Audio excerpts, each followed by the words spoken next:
Often after a repair on a vehicle, you need to do some sort of a reset or relearn to make sure the computer understands that repairs have been made and it can adapt.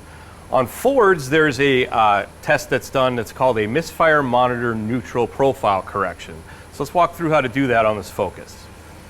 All right, so that's in the engine system, so we'll go into Engine and Functional Tests, and that is a special function. And if we go down here, we have the Misfire Monitor Neutral Profile Correction.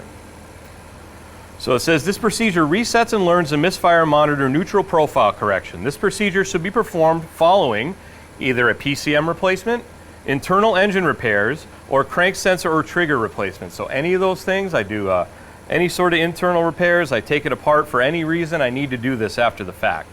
So we need to make sure the engine is on and the engine is running. So continue. Engine has to be at operating temperature, which it is, gear selector and parker neutral, air conditioning or defrost off. This will not allow you to continue until the engine is fully warm, so you need to make sure you meet those requirements. And the Misfire Monitor is not enabled unless a valid Misfire Profile Correction has been learned. So it won't even do the Misfire Monitor for emissions if this isn't done. So we'll hit continue. And then it's going to say, operate the accelerator pedal, increase RPM above 3,500, then return to idle speed until the Misfire Monitor wheel profile down count reaches 0. So that's this PID right here. It says it's now at 10, so it needs to get down to a 0.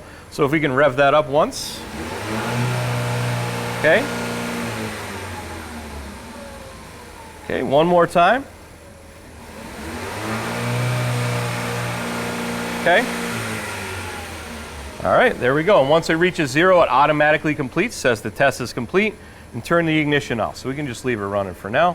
So this is a test that needs to be done on any Ford after any mechanical repairs are made to the engine. So just so you're aware, that needs to be done in order to complete that Misfire Monitor.